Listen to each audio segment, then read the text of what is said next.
And welcome to Home Types Lesson 1.1 of your Opening the Door. Thank you so much for joining this lesson here for Home Evaluations, DIY Home Evaluations. I'm Tyler Scott. I'm your teacher. I'm a full-time teacher. I'm also a real estate appraiser. I've been a landlord, a property investor, and this is what I do. But I know you're here to learn about how to potentially value your home or someone's home that you know.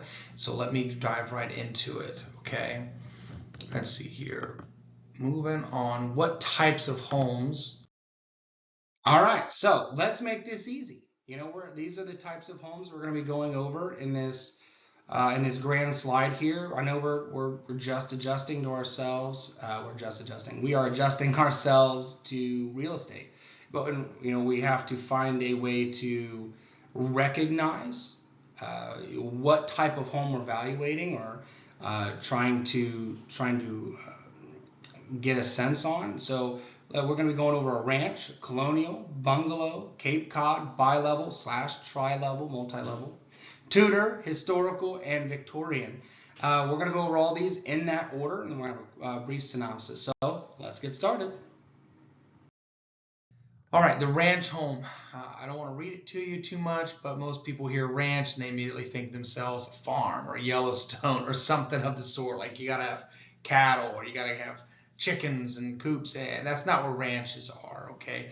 Ranches are that, but not ranch style homes. Ranches are essentially a one-story home that is typically horizontal. You walk in and all of your living room and all of your bedrooms and bathrooms, most bathrooms are on the first floor.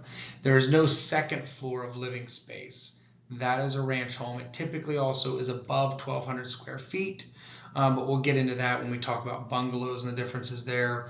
So your ranches are long, they're not long, they're wide, right? They're wider. They'll have a garage, maybe a carport, more than likely a garage. They can be brick, vinyl, all sorts of different things. We're going to look at some pictures. But simply put, ranch style homes are one-story homes where the main living is done on the ground floor, no upstairs living. Okay, these are very typically bought and used by older generations. People don't want to climb stairs, or ranches typically cost a little bit more than most homes as well. But we'll talk about that in another lesson. Let's move on with some ranch photos. You have a classic ranch. You have a photo of a drawing to the left. I mean, you see it right there. It's wide. It's got a little car garage. It's got a not a 1-2 story. It's a 1 or 2 car garage, maybe a 1 to 2 car driveway. We also see the entrances right around the front, maybe a porch, some other things of that nature. To your right, you see a luxury ranch. It's brick. It's got some higher peaks to it. We're going to talk quality and condition in a different lesson, but for now, just understand what ranches are. A lot of ranches were built in the 1970s. You'll see a lot of 1970s and 80s ranch homes.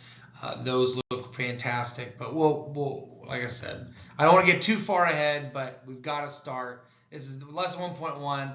We've got to start with just the basics. These are ranches, so let's move on. The colonial home. All right, colonial homes are the most fun to look at, right? We love to look at them. We typically think of them as luxury homes or expensive homes. Actually, they tend to be in the same category, less expensive than ranch, but we'll talk about why. Colonial homes are the easiest to define.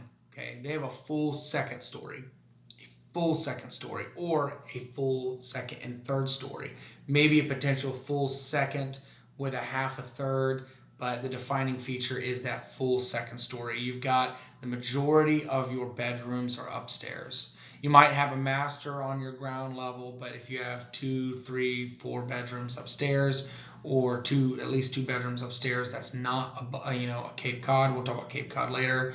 That fully defines a lot of it. You're going to see a colonial. Now colonials, like most houses, come in lots of different shapes and sizes. Right here you see a modern colonial to your left. Right, looks a lot different than your classic colonial. However, the defining features are as such.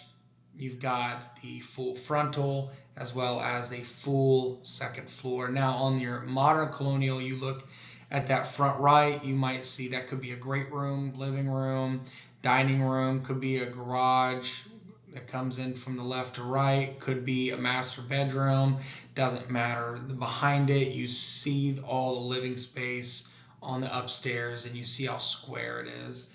To your classic colonial, what you're seeing there is you're seeing a full first floor, a full second floor, and an attic living area third floor, which is what you see with those top windows, if not decorative. So let's keep going here. And that's vinyl, brick, could be anything, mix of both. Stucco. Let's talk about the bungalow. The bungalow, always fun to say, the bungalow. We think of bungalows often with the Caribbean. They got those little bungalows, and they're made of hay or something like that. No, not necessarily. The bungalows are small. All right, they're typically elongated and they're small. So right here, so most people often mistake bungalows for ranches. However, ranches typically fall between 1,200 and 3,000 square feet. Sometimes a lot more. You can see luxury ranches in the 3,500, 4,500 square feet. These are the very expensive ranches. They're typically brick, high peaks, high quality design, but we're not talking about that right now. The majority of your homes and ranches are 12 to 3,000. As a bungalow, you're typically sitting under 1,200 square feet. That under 1,200 square feet is typically 800, 850, 900, 920. 950. It's got a bathroom, one bathroom, 2 to 3 bedrooms. It may or may not have a basement, more than likely not. But if it does, it can still be considered a bungalow. You also have, it sits under 1,000. Typically, what you're thinking right now is like, well, what if it's 1,100, right? Because 1,200 above is a ranch, and 1,000 or below is a bungalow. Well, that gray area is where you have to decide whether it's a ranch or a bungalow, typically by the shape. If it's a wide shape, it's structured like other ranches, and it's 1,100 square feet, you could potentially define it as a ranch. In this scenario, 1,100. If it's elongated, what does elongated look like? Well, elongated looks like this. Right? So you have the classic bungalow to your left, and then you have the efficient bungalow to your right. Your classic bungalow to your left, there's no upstairs, but there's a high peak there. It's cute, right? And maybe you have higher ceilings, maybe a beam up there. People like that. There's no second story. There's no second story. You could have a basement, even a basement walkout still with a bungalow, right? And that's where you might start getting into the ranch. Right? If it was on the right and you had a walkout basement, you might say, okay, it's kind of ranchy, but it's not. Typically, you're going to have a one living room. What you see on the left one is that you're going to walk in, you're going to have a living room to your left. That looks like a 2-bedroom, 1-bath. Likely both are 2-bedroom, 1-baths, maybe a 3-bedroom, 1-bath. And that's where you have to kind of make that decision for what does it look more like a ranch or is it a bungalow. If it sits under 1,000 square feet, it's a bungalow. If it sits above 1,200 square feet, it's a ranch. And if it sits in that gray area, that's where appraising becomes an art. And we have to learn the valuations, which is why we're talking about this. But understand these are very unique differences. You can see that here, and a lot of your stuff is going to look just like that. The Cape Cod home. All right, the Cape Cod home, a lot of association with Massachusetts, the upper northeast of the United States. What we see is these homes are very easy to identify. All right, if you know what you're looking for, they are often mistaken for ranches by the unseen eye. Now remember, ranches do not have an upstairs. They don't. And colonials have a second story, but it has to be a full second story. This is what is in between that. Their second story is often a half second story. I talk about it here. The defining factor is its unique second story living space. The upstairs may or may not have a door, right? You could be just walking right up into it. It also is defined as a half space. It's in the center with the full width of the home. Cape Cod upstairs are unique with a window on each side, possibly the front. So let's take a look. Cape Cods. All right, you're very classic Cape Cod to your left. I've even picked a home from the traditional Cape Cod area. You see a window to your right on the upper right-hand side. So you see the bottom two windows on the right side of the building, and then you see that window to the right that tells you that is not high ceilings, that's a second story. Okay, that is in the elongation. Now what we do have is two front windows, which means it likely goes, you walk in to the room, you walk in the house, and there's likely a stairs that go straight up right from there, and then you have a room to your right and a room to your left. That is it. That's all you have. Right? You might have a bathroom up there. I doubt it. Likely there's not, but sometimes there can be, depending on how they cut into one room more than the other. And then what you see here on the right, the efficient with the unique side windows, that is likely something similar. You walk in, you got a stairs straight up, or with these type, because it's tighter and that doesn't look as high peaked, you might have to walk the house a little bit and see it on the back end of the house, or the side, depending on how they structure it. But what you're seeing here is that there's no front windows. Okay, so there's still that side window that shows you that there's an upstairs there, which is what makes it not a bungalow, not a ranch, and not a colonial. You might look at the left one, the classic with front windows, and say, oh, that's a colonial. It's not. It's a half upstairs. That is a Cape Cod all the way. All right, so for the bi-level home, we have a very distinct shape with no bottom or top floor specifically. It is often the entranceway has an immediate staircase to the bottom or upper level. I'm going to fly through this slide a little bit because you're not going to really understand what I'm talking about until the next slide, but just bear with me. The bi-level home has a bottom level that is considered the basement, and more often than not has access to an attached garage. Upper level is primary living space, primary being your living room, kitchen, some bedrooms. Very commonly built into hills, not steep hills, slight hills, right? Helps with the construction, the stability. No firm two-story or basement. It is considered a 1.5 floor home with a half basement. In the appraisal world, we just call it a bi-level or tri-level. Bi-levels must be compared to other bi or tri-level homes. Tri-levels fall into this category. Tri-levels are very, very close to bi-levels, but we'll discuss the issue at hand on the next one, the difference. All right, so this what you see on your left is a standard bi-level home. As you see from the door, the entranceway, you're walking into a middle level of the floor. It's a top floor and a bottom floor. When you walk in the entranceway, it's immediately to your left up and to your right down. It's likely to your right down. As you can see, there's a little bit of a space there, and also attaches to the garage. Like I said, there's going to be an attached garage on this one that you see for bi-levels. Tri-levels don't have to have that, and you'll see why. But on the bi-levels, they have that attached garage. They have immediately go up, go down, go up to the living room, the kitchen, the dining room, and to your right, if you see that one on that specific one, you go up to the left, family living. To your right, you have some bedrooms. If you go down to the right, you see a garage. Down to the left, you see probably another living space, bedroom, maybe family room, maybe office. Utilities are definitely down there, things like that. The tri-level home, what you see is you walk into it immediately, and you see a living room, a kitchen, a dining room. You're walking straight through, and you could probably get to the back porch.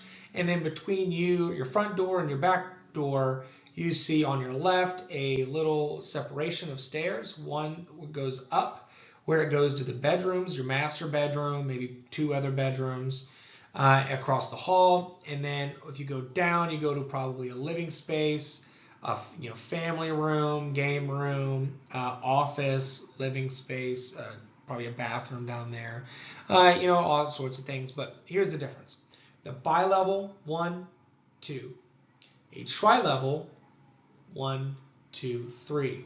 They have 3 levels, right? Is the bottom floor, it has the base floor, then it has a 1.5 floor up and a half basement down. There's no attached garage, which is what allows them to be a tri-level, but you want to compare bi-levels to tri-levels, right? Take and consider the garages here, but you're not going to compare colonials with ranches, and you're not going to compare colonial ranches with tri-level bi-levels. Bi-levels are very distinct. In this scenario that you have a colonial and a ranch and they're on the same street, but they're both made of brick, they're both with the same amenities, they're both the same style, near year of construction, you could compare those a lot easier than, say, a ranch in the same neighborhood as a bi-level or tri-level. They're not going to compare well. So you really need to use bi-level / tri-level, multi-level homes and compare them to other multi-level homes because of their distinctiveness for an accurate reading. You could be off $30,000, $40,000, $50,000 in value if you try to compare a tri-level to a colonial.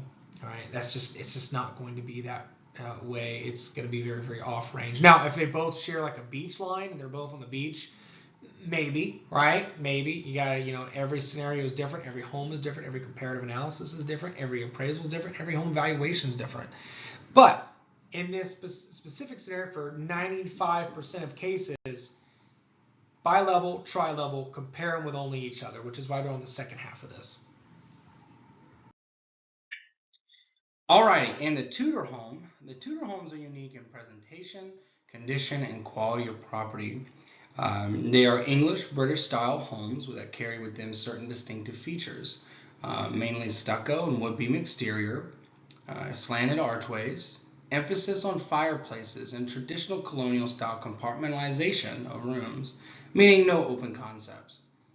Tudors are different from historical in that they are designed to imitate historical or English style settings, but are more likely than not built post 1950, at least here in the United States.